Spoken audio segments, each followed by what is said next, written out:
Alright, dealing with a little video here with surface area in general. This is going to be area that deals with three-dimensional shapes. So take a look real quick at the idea of surface area and lateral area, needing to know the difference between the two. Then we're going to take a look at the formulas for surface area of prisms and cylinders, which will be put together.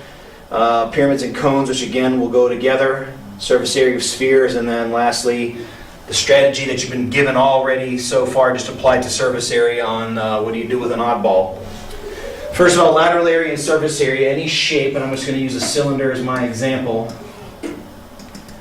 except a sphere. Sphere doesn't come into this discussion at all. Sphere just has one surface on the outside. But lateral area and surface area, when you see surface area is always talking about the entire shape. So if I'm saying what's the surface area of this cylinder, that means I want to know the entire outside, the area of the entire outside piece of this particular shape. Lateral area, on the other hand, does not include the bases. Okay? So the lateral area of this shape is going to be the rectangle that's been curved around to form this space. It does not include the bases. So lateral area, no bases. Lateral is the shape without the bases. Okay? Surface area is the shape with the bases. And even in that, you may need to be careful. This is a building that I need to paint. I'm not going to be painting the bottom side, so maybe it's lateral area plus one of the bases. So just be careful about, if you're dealing with a problem, what it might be talking about. But the big difference here is that surface area is the whole shape in general. Lateral area is just talking about the things that are not the bases of the shape. All right. Surface area of prisms and cylinders. These are grouped into the same category. You'll get one formula. Some teachers teach two formulas. I expect you to know one formula and be able to plug in the correct pieces in order to make it work. And so we'll take a look at an example or two of that at least to get the idea presented. All right. So the surface area, this means something that's going to give you the entire area of the shape. The surface area of the shape is perimeter times the height plus 2 times capital B. Now you should remember that lowercase letters are talking about lengths and capital letters are talking about areas. So what this means is I need to find the perimeter of the base. Perimeter always in a three-dimensional shape refers to the perimeter of the base unless you're told otherwise. And I can't think of an excuse on why it wouldn't be the base. So the perimeter is talking about the perimeter of the base. And then height is the height of the shape in the same way that you'd be going through and finding volume a little bit down the road. Capital B means what's the area of the base. 2 capital B because there are 2 bases. There's a top and a bottom. They're supposed to be congruent. So once I find the area of one of the bases, I multiply it by 2 and I've got the area of both the bases. So, for example, let's start off with a easy one, a triangular prism. So the perimeter of this shape is very simple. It's the perimeter of the triangle. Maybe we'll call that A, B, C. So the perimeter in this case would then be A plus B plus C. And then the height is the regular height of the shape, meaning the perpendicular distance between the bases. Anytime you see a base and a height in the same formula, they have to be perpendicular. So this be multiplied times the height plus 2 times the area of the base. The base is a triangle, so we'll just say for now that I would substitute this with 1/2 base times height. And yes, there's some things I can do in there to simplify things. You know, the next question is going to come up, do you want to see this work done? I do. In particular, I want the original formula. This shape is a prism. This is the prism for this is the formula for prisms and cylinders. Write it down. Then substitute the appropriate pieces. Here I substituted for the area of the base, knowing I needed to find the area of a triangle. Now I know this triangle I may have had to find in another way, but just for now, we'll use that formula since I'm not actually doing an example. There's your perimeter formula, there's your height formula, there's your area formula, and then you would plug in your numbers. So the next step, expected, and I mean expected. If you give me as an answer on this, you're going to get 2 points out of 5.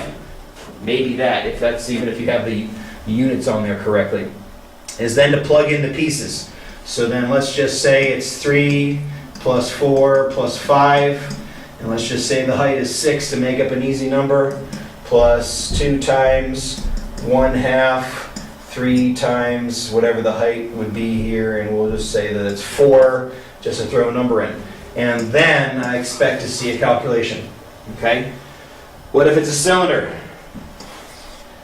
This is prisms and cylinders, so how does that work? Well, I start off in the same place. The surface area is a perimeter times the height plus 2 times the area of the base. And now I adapt the formula to what it is that I'm working with.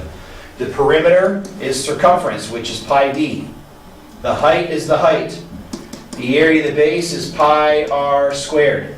So this one formula, and using your brain and knowing your other formulas for the other shapes, and then it's just plugging in the proper formulas. Then once the formulas are plugged in, is the prop to input the numbers that go in those particular slots. Do not turn into me worksheets or a test or anything else of that nature that doesn't have, here's the formula I'm using, here are the substitutions I need to make to adapt the formula to my shape, here are the numbers I plugged in. Now I expect it to be calculator work. I'll accept an answer on the next line. But that's the minimum of what's expected, because I need to know what's plugged in there. If I can't figure it out and your answer doesn't match mine, you get nothing. If you write all this stuff down and realize, oh, this is a 4, but it should have been a 5, that's a 1-point mistake. If you put a 5 in here instead of a 4 and this answer's wrong and I don't see any of this stuff, not a good idea. All right. Now the same principle applies here, the surface area of pyramids and cones. And let me back up real quick and say one thing. What if I didn't want surface area? What if I just wanted lateral area? Take off the bases. And then you've got lateral area. That's the difference. Remember, lateral area is area, surface area without the bases. So just take the bases off the formulas. Same thing would happen here, but pyramids and cones only have one base. The surface area of a pyramid and cone is equal to 1/2 PL plus capital B. And then you adapt that formula to whatever shape it is that you happen to be working with. P stands for the perimeter of the base. Perimeter is always of the base. L is slant height, not the height. It's the slant height, and I'll explain why in just a second as I at least give you the idea on how to prove this thing. Capital B is the area of the base because they only have one base. So now let's take a look real quick at a pyramid. Explain a couple of things and just kind of show you how things fit in here. So here's my pyramid, like so. All right. This part is finding the lateral area, 1/2 the perimeter times the slant height. Well, if you'll see in this case that you have a bunch of triangles that are the lateral area. So if I find the area of one of the triangles, I can multiply by 4, and it would give me the lateral area of the shape. Well, those triangles are 1/2 base times height. And then I multiply that by 4, and 4 times the base, since the base is a square in this case, turns out to be the perimeter.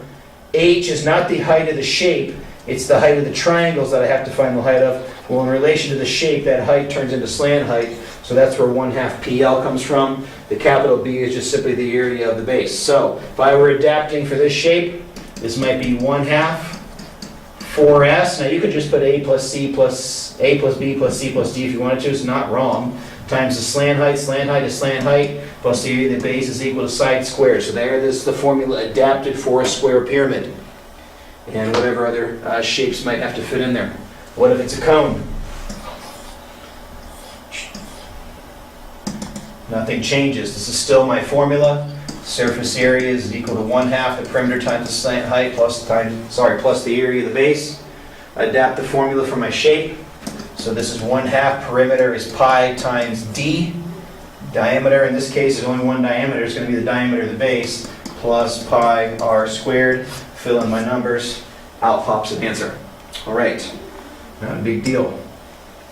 Surface area of spheres. This is actually, at least to me as a math teacher, an interesting thing that happens, one of those quirky things that happens in math. Surface area, the whole thing's surface area. All right?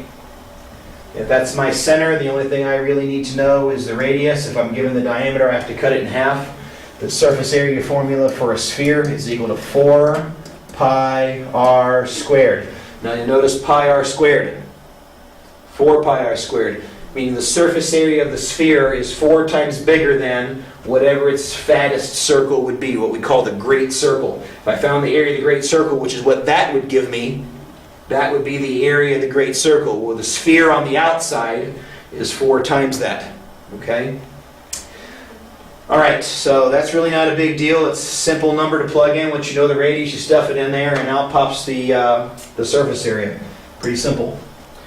Last thing I'm going to talk about is oddballs. I'm going to look at a couple different oddballs and just talk them through real quick. Here's one that I'm pretty fond of, and that is dealing with hemispheres. That means a sphere cut in half. A hemisphere is half a sphere. And you need to know and understand, do I just want the area of the bubble part, or do I need to know the area of the base as well? And that depends on the context of the problem. But let's just say I had a wooden block shaped like this, and I wanted to paint it. That surface area includes a whole bunch of stuff.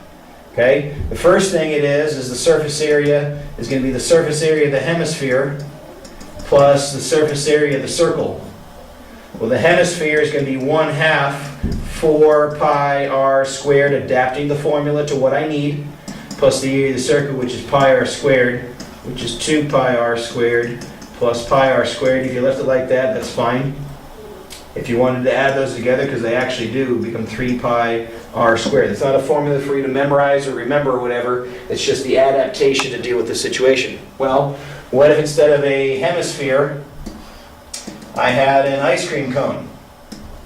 And I wanted to dip it in chocolate, and I wanted to know what the surface area of the outside is. How do I go about finding surface area of this thing? Well, the surface area of this shape is equal to the surface area of the hemisphere plus the lateral area of the cone. Now you got to be careful. What am I adapting here? Is this part in between the sphere and the cone exposed to be what's considered to be surface area? The answer is no. So my hemisphere would be 1/2 of the formula, 4 pi r squared. And I'd throw away the base here, it would be just 1/2 pl. So that'd be 2 pi r squared plus 1/2 of pi dl. And I plug in my numbers and I'm off to the races. So I can conceive of all kinds of weird stuff. A building